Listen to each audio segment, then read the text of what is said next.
Découvrez les opportunités boursières de la semaine à venir avec Trading Analyse. Quelles sont les actions à forte rentabilité? Quelles sont les devises intéressantes sur le marché du Forex? Pour les traders et particuliers, retrouvez Trading Analyse présenté par Alexandre de Ravel. Bonjour à tous, c'est Alexandre, le trader indépendant. Et aujourd'hui, on se retrouve dans une nouvelle vidéo de Trading Analyse. Nous sommes le dimanche 18 avril 2021 et je vais vous présenter ici dans cette vidéo aujourd'hui deux actions qu'il va falloir surveiller cette semaine puisqu'elles vont présenter une opportunité de prendre position, que ce soit en swing trading ou en intraday pour faire des séances courtes. Donc sans plus tarder, on passe directement sur la première action que je vous présente et qui n'est tout simplement pas une action inconnue puisque c'est Orange. Voilà, tout simplement. L'Orange, notre petite entreprise dans la télécommunication qui, n'était pas forcément une action très intéressante, mis à part pour les détachements de dividendes. Mais c'est pas une action, c'est pas du Tesla, on est d'accord, c'est pas quelque chose qui va avoir une performance extraordinaire au fil des années, mais néanmoins c'est une action qui peut être intéressante à suivre de temps en temps parce qu'elle va présenter des opportunités en swing trading et donc pour des swing traders on va pouvoir récupérer comme ça des petites positions où dessus on va venir avoir des mouvements intéressants qui peuvent faire entre 5 et 10% sur vraiment les mouvements extrapolés. On va avoir les derniers mouvements ici où on pouvait rentrer sur des signaux assez intéressants, on pouvait pratiquement faire du 20%. Donc ça reste une action intéressante à surveiller pour les swing traders notamment. Après en intraday, effectivement, les volumes d'échange parfois sur certaines journées ne sont pas forcément idéales, mais néanmoins on a quand même des volumes qui tournent autour d'une moyenne. Si on regarde ici notre indicateur à peu près à 8 millions par jour en moyenne, donc ça peut quand même être quelque chose à mettre dans votre portefeuille dans votre liste de suivi pour y chercher des points d'entrée. Et c'est ce que je vais vous présenter aujourd'hui. On a une configuration assez intéressante puisque nous avons de belles moyennes mobiles orientées à la hausse, même si effectivement, forcément un affaissement de la moyenne mobile 20 dû à la petite correction qu'on a eue, parce qu'on est tout simplement allé taper les 10,07 et on va regarder un petit peu en arrière, les 10,07 effectivement c'est un niveau de prix qui nous a bien fait travailler puisque quand on a eu le mouvement baissier début d'année 2020, quand on a repris une hausse, on a stagné autour des 10,700. C'est ici vraiment où on a une zone de travail, on a reparti, on a remonté, on a tricoté dessus, on voit qu'ici le 6 juillet et le 20 juillet ça a été une grosse zone de résistance et depuis on est toujours resté en dessous. Encore aujourd'hui on est resté en dessous. On a eu deux tentatives, c'est-à-dire le 19 mars de cette année et le 30 mars de cette année où on s'est approché de cette zone et vous voyez ce qui s'est passé tout simplement, on a eu des renvois à la baisse. Donc on a ici un niveau de support qui a été une zone de résistance précédemment sur les 10-200 sur lequel on est venu s'appuyer et repartir à la hausse. Vous voyez qu'on a ici deux petites bougies, on a un beau marteau ici sur ce niveau-là, belle bougie d'indécision, des tout petits corps, et d'un seul coup, bam, ici notre grosse bougie verte. Donc déjà, on voit qu'au niveau de la dynamique, ici on a une réaction intéressante. Donc quand on regarde nos indicateurs techniques, le RSI zone de progression haussière, rebond sur la zone de neutralité, le stochastique qui reste en zone de progression haussière et qui peut probablement, alors c'est encore un peu tôt pour le dire, mais probablement est sur une fin de croisement baissier en zone de progression haussière et très certainement ici qu'on aura dans les jours qui suivent un croisement haussier avec une reprise de mouvement haussier. Alors ici, ça va être tout simplement votre rôle de surveiller cette action afin de chercher un point d'entrée. Un point d'entrée sur ces niveaux nous ferait avoir un stop loss en dessous des derniers points bas pour nous protéger. Donc c'est-à-dire que ça ferait une position ici où on pourrait perdre jusqu'à 2,30%. Donc bien sûr à vous d'adapter la taille de la position pour que ça rentre dans votre money management. C'est-à-dire que ça vous fasse perdre. Si vous, admettons, vous autorisez 1% de perte par position, que ça vous fasse perdre 1%. Donc il faudra adapter bien sûr la taille de la position. Mais ici sur ce mouvement, de passer tout simplement de 10, 330 et quelques à peu près 10, 11, eh bien on a une dévaluation de 2,28%. Donc le premier objectif se situerait autour des 10,50 qui est un intermédiaire de par son prix, mais cet objectif ne nous ferait pas avoir un ratio de 1 pour 1. Ici on a un ratio qui n'est pas forcément intéressant en termes de prise de risque. Donc l'idéal serait d'aller chercher l'objectif 2 ici, où vraiment voilà, on a un ratio supérieur à 1 pour 1, puisqu'on pourrait prendre 3,44% sur le mouvement. Donc pourquoi pas mettre en place une clôture partielle ou un stop suiveur. Enfin voilà, toute stratégie qui peut être mise en place dans votre trading. Ça va dépendre bien sûr de vous seul. Chaque trader est différent, donc vous gérez votre trade bien évidemment comme vous avez l'habitude de le gérer durant votre trading. Donc un objectif final sur les 1700, pas au-delà, parce que comme je vous ai dit, ça fait un moment qu'on a du mal à passer ce niveau. Ça a été une zone de travail ici pendant le crack début d'année 2020. Donc ça peut être une zone sensible. Donc moi je n'irai pas au-delà des 1700, même si effectivement on peut très bien avoir une cassure sur ces niveaux-là et aller rechercher les derniers plus hauts qu'on avait ici sur les 12 ou les 12,50 même.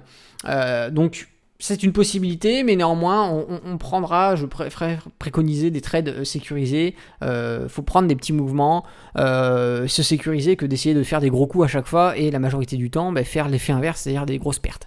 Donc ici, comme je vous l'ai dit, je récapitule, on cherche un point d'entrée. L'idéal serait un point d'entrée sur ces niveaux-là. Si jamais on redescend plus bas, chercher un point d'entrée sur cette zone de support des 10-200, ça serait l'idéal, ce serait encore mieux puisque ça permettrait d'avoir, au lieu d'aller chercher sur l'objectif final, un ratio à 3,38. Si jamais on arrivait à prendre un achat, sur un retour, pourquoi pas sur notre zone de support, ça nous ferait ici 4,80, pratiquement 5% sur le mouvement en quelques jours sûrement. Donc ça peut être le trade idéal, mais néanmoins en termes de configuration, c'est pas trop dégueulasse ici la config. Donc à vous d'aller chercher un point d'entrée sur des UT inférieur, que ça soit pour de l'intraday ou du swing trading. Donc ça c'est ce qui en était pour l'action Orange.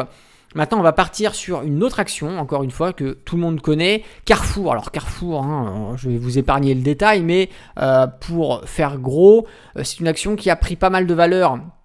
Alors, j'ai pas tout l'historique, mais vous regarderez par vous-même. C'est une action qui avait pris pas mal de valeur sur son entrée, sur son introduction boursière, puisqu'effectivement, la direction encourageait beaucoup des salariés Carrefour et même des investisseurs de manière générale à acheter des actions Carrefour pour valoriser le titre. Bien sûr, ce qui s'est passé par la suite, vous le savez, forcément, les gros actionnaires, ceux qui ont la majorité des actions, ont profité de cette explosion de la part des achats des salariés et des investisseurs pour revendre des titres, parfois de façon agressive, et c'est ce qui a entraîné la chute des titres et l'abandon par les investisseurs. Et en réalité, ceux qui se sont fait avoir, ce sont les salariés qui ont acheté des actions de leur entreprise dans laquelle ils travaillaient. Et après, c'est une action qui a fait du surplace, vraiment sur des niveaux de prix inférieurs, et il y a énormément de particuliers qui ont perdu d'argent sur Carrefour. C'est pour ça qu'il faut faire attention à ce qu'on achète sur les investissements long terme. Mais on s'en fout de ça, puisque nous, en tant que trader, on va surfer sur des mouvements, aussi bien haussiers que baissiers. On va prendre des petits mouvements sur quelques jours. Donc, on va chercher des configurations intéressantes. Et c'est ce qu'il y a aujourd'hui. Encore une fois, on retrouve des niveaux, on a un niveau ici sur les 14 800 où on a résistance, on casse cette résistance, on revient, on repasse, hop, et là ici on en fait un support. Voilà, à partir du 13 avril, on en fait un support puisqu'on voit bien ici que ça vient supporter le prix. On a des bougies d'hésitation avec des corps de plus en plus petits sur ce niveau-là. Donc effectivement, on voit bien que on a un équilibre entre les acheteurs et les vendeurs sur ce niveau-là. Donc on n'ira certainement pas en dessous en termes de probabilité. Encore une fois, il n'y a aucune certitude. Donc ici, ça peut être intéressant de chercher un achat. En plus, nous avons le stochastique ici, rebond sur la zone de neutralité, toujours en zone de progression haussière, impeccable. Précédemment, on était rentré en zone de surachat sur ce pic-là, et on a vite corrigé, bien évidemment. Mais à aucun moment on est parti en dessous de notre range qu'on avait à peu près depuis juin 2020. Vous voyez qu'on a fait du surplace sur ces niveaux-là, et en réalité, là, on est sur le haut du range qu'on avait, qui a duré pas mal de temps l'année dernière. Donc, les 14 800, zone clé assez intéressante à prendre en compte. 14 800, 14 900 même, en quelque sorte, si on prend vraiment les derniers plus hauts qu'on avait sur ces niveaux-là. Donc là, on a une configuration intéressante sur le stochastique, sur le RSI et aussi sur le stochastique. On a effectivement un croisement baissier, mais en zone de progression haussière, donc pour l'instant c'est pas très significatif, et on a l'impression, encore une fois, comme pour Orange qu'on a vu tout à l'heure, eh bien on va très certainement vers un croisement haussier. Vous voyez qu'on est probablement sur la fin d'un croisement baissier. Donc là encore, il est trop tôt pour vous le confirmer, mais on voit que plus le temps passe, plus on se resserre et on peut pratiquement arriver à un croisement. Alors ici l'idéal ce serait d'avoir un point d'achat sur notre zone de support, bien sûr, ce serait toujours optimisé, mais si jamais on l'a un peu sur ces niveaux là, c'est pas bien dramatique, il faudra juste essayer bien sûr d'adapter son risque et son stop loss. Si jamais on rentrait sur ces niveaux là, effectivement ça nous ferait avoir un stop loss tout simplement légèrement en dessous de ce niveau, donc en se passant, en plus on a la moyenne mobile 50, vous voyez ici, qui pourrait jouer rôle de support, donc légèrement en dessous. On pourra avoir une dévaluation à 3,13%, donc là encore il faudra adapter votre taille de position, acheter le nombre d'actions idéal pour que ça rentre dans votre money management, et que le stop loss placé ici vous fasse perdre par exemple 1% si vous vous autorisez 1%, ou 0,5, etc. Ça, voilà. J'ai rien à vous apprendre, normalement vous êtes trader, vous avez appris les bases,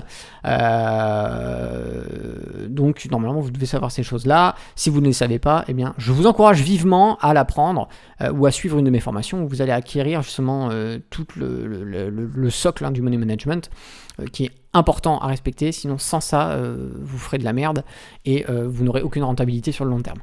Donc ici une dévaluation à 3,13, mais pour aller chercher pourquoi pas un objectif excusez-moi, je me suis trompé, un objectif, où on aura en primo objectif, effectivement, on n'aura pas un ratio de 1 pour 1, encore une fois, c'est pas l'idéal, mais c'est un objectif à mettre en place quand même, parce qu'on est sur les derniers plus hauts du mouvement, donc ça peut jouer rôle ici de résistance. Et d'ailleurs, on le voit ici, c'est là où on a eu en plus le gap sur l'extrapolation de mouvement avec le RSI en surachat.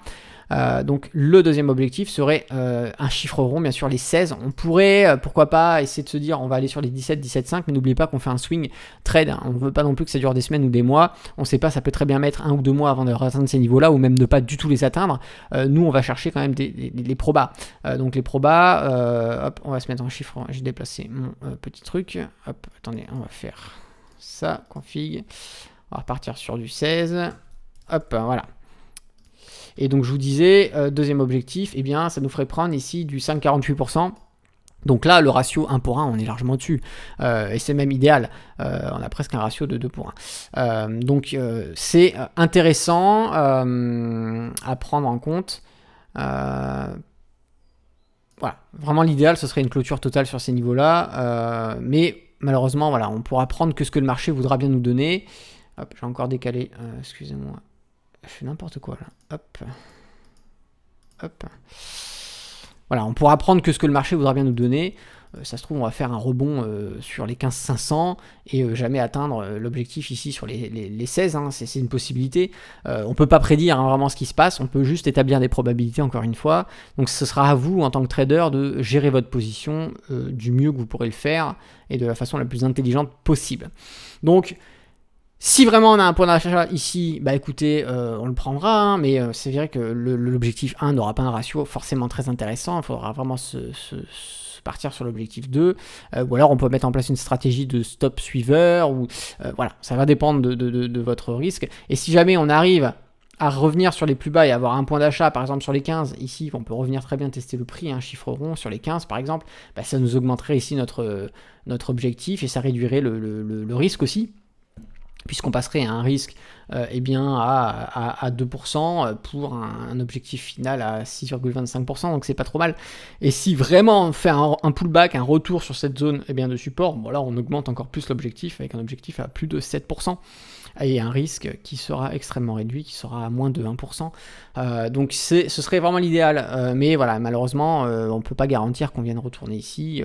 L'idéal aurait été d'acheter ici, mais voilà, on peut pas savoir encore. On avait une fin de correction, on avait une mèche de rejet, donc c'était pas forcément très pertinent d'acheter ici. Surtout que voilà, on était encore un peu fébrile sur les indicateurs techniques. Si on descendait sur des UT inférieures, on avait des mouvements assez violents, surtout avec cette bougie qu'on avait du vendredi 9 avril.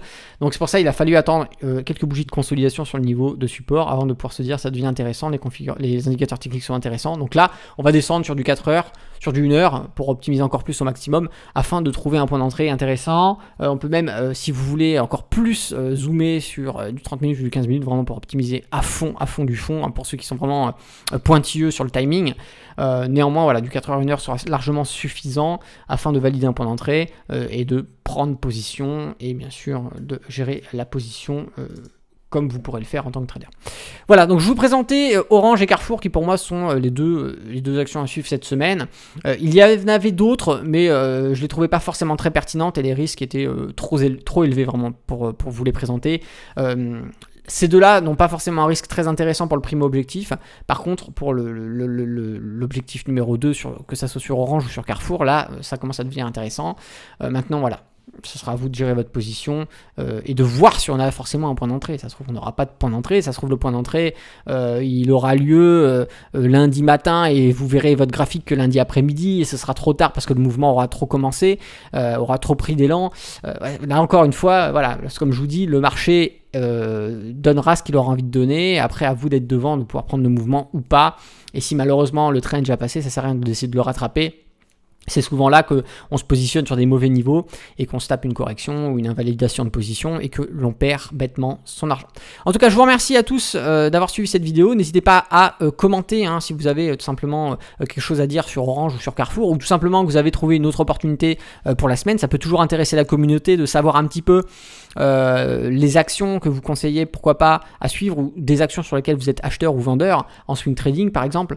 Ça peut donner des idées à certains, donc n'hésitez pas à partager tout ça dans les commentaires et à donner aussi votre avis sur l'analyse que je viens de faire. Je vous invite aussi à vous abonner à la chaîne si ce n'est pas déjà fait, en cliquant sur s'abonner et en activant la cloche pour recevoir toutes les notifications.